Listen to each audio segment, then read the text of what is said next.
दोस्तों नमस्कार। उम्मीद करते हैं आप सभी अच्छे होंगे। धर्म की उत्पत्ति कैसे हुई, इस कड़ी को हम लोग आगे बढ़ाते हैं और हम देखते हैं कि आखिर धर्म के प्रति आस्था को प्रामाणिकता की कसौटी पर क्यों बार बार चुनौती का सामना करना पड़ता है। आज चहुओर हर तरफ धर्म की उत्पत्ति, उसके प्रति आस्था को लेकर के प्रश्न चिन्ह छिड़ा हुआ है। मित्रों, जहाँ विज्ञान हमें लोकतांत्रिक मूल्यों से परिचित करवाता है, वहीं जो धर्म है हमें अंधविश्वास तथा रूढ़िवादियों से परिचित करवाता है। मित्रों, जहाँ एक ओर हम ये देखते हैं कि विज्ञान को प्रामाणिक और प्रायोगिक पटल पे हम उसे स्वीकार करते हैं और उसमें संशोधन की भी गुंजाइश को देखते हैं, किंतु धर्म हमें कोई तर्क वितर्क या प्रश्न पूछने की इजाज़त नहीं देता है और उसमें संशोधन की गुंजाइश वो नहीं रखता है। किंतु महामानव ऐसे हुए हैं जो कालांतर में समय समय पर जो उचित समझ में आता है वो उसे बताते हैं और उसे संशोधन करते हैं या पुनर्व्याख्या इसकी की जाती है।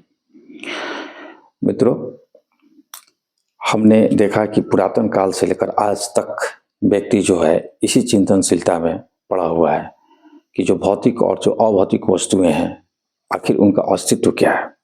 तो मसलन ईश्वर है अथवा नहीं है, आत्मा है अथवा नहीं है, मरने के बाद क्या होता है, सृष्टि के रचयिता कौन है और सृष्टि का संचालन करता कौन है, क्या कोई ईश्वर है अथवा नहीं है। इन तमाम प्रश्नों के जो उत्तर हैं वो आज से नहीं असंख्य वर्षों से जो है चला आ रहा है। जीवों के कर्मिक विकास को हम लोगों ने देखा कि जैसे जैसे जीवों का कर्मिक विकास होता चला गया वैसे वैसे कालांतर में कला संस्कृति का भी विकास हुआ और वैज्ञानिकता के आधार पर बहुत सारी चीज़ों का आविष्कार हुआ। आग का आविष्कार हुआ, पहिए का आविष्कार हुआ। वैसे वैसे मनुष्य भी जो है उसकी भी चिंतनशीलता में खासा नवीनता आई और वो सोचने लगा कि जो प्रकृति की जो घटनाएं घटती हैं तो उसके पीछे का रहस्य क्या है, उसके पीछे का कारण क्या है।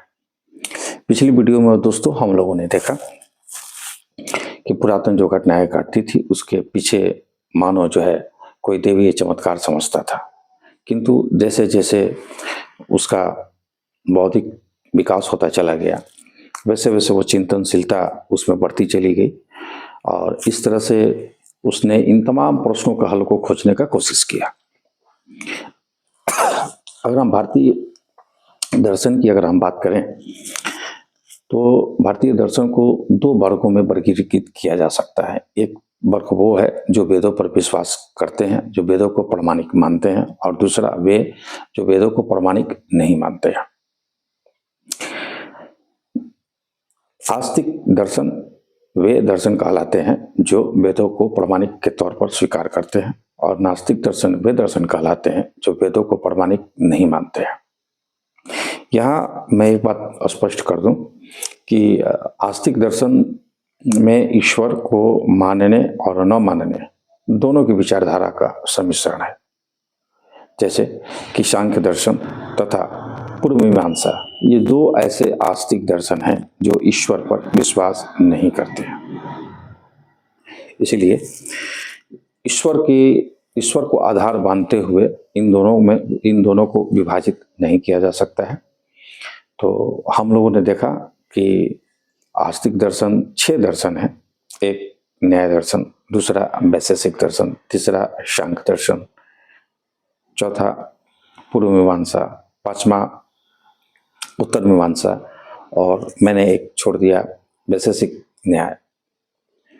तो ये 6 दर्शन है, जिसको षड दर्शन कहा जाता है। 6 स्कूल्स ऑफ ऑर्थोडॉक्स के नाम से भी ये जाने जाते हैं। और जो नास्तिक दर्शन है वो 3 है। बौद्ध धर्म, जिससे बौद्ध धर्म की उत्पत्ति हुई, बौद्ध दर्शन, जैन दर्शन और तीसरा चरवाक दर्शन। तो इस आज की वीडियो में हम लोग देखते हैं कि न्याय दर्शन क्या कहता है। दोस्तों, भारतीय दर्शन की परंपरा में न्याय दर्शन तर्क और बुद्धि का दर्शन कहलाता है।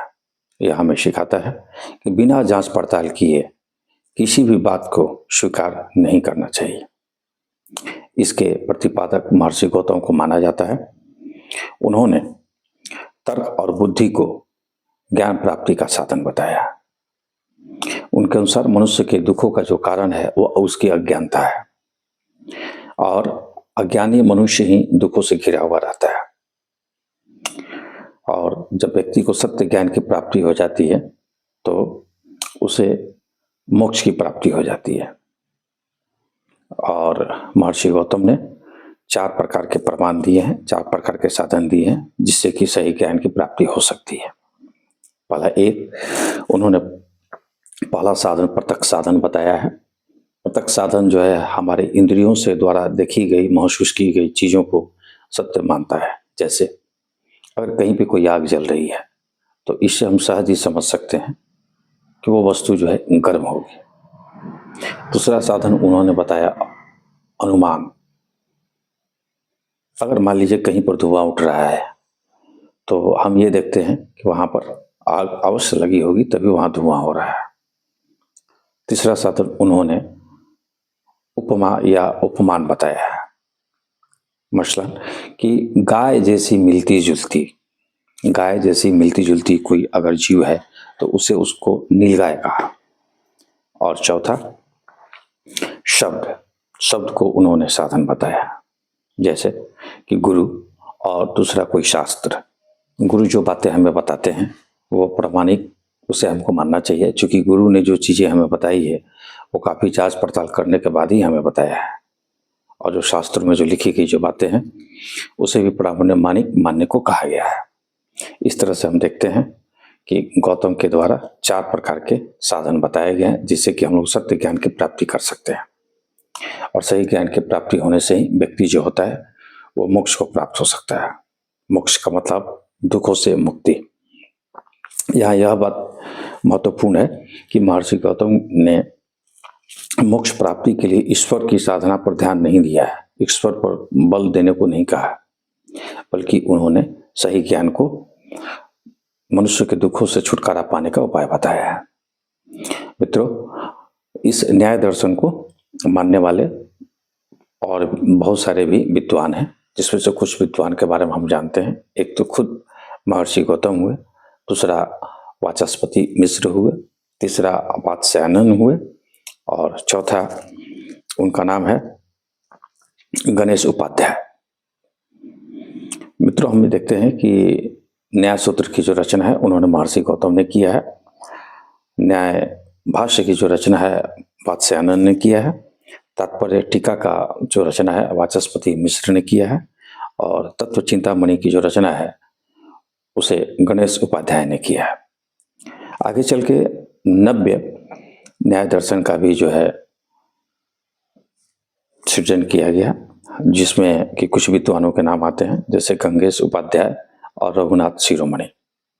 अब जब हम लोग इसकी उपयोगिता की अगर हम लोग बातचीत करें तो मित्रों, आज जो न्यायालयों में या कहीं पर भी तर्क वितर्क जो किए जाते हैं, जो प्रमाण दिए जाते हैं, जो गवाह प्रस्तुत किए जाते हैं, यह जो है न्याय दर्शन से ही प्रेरित है।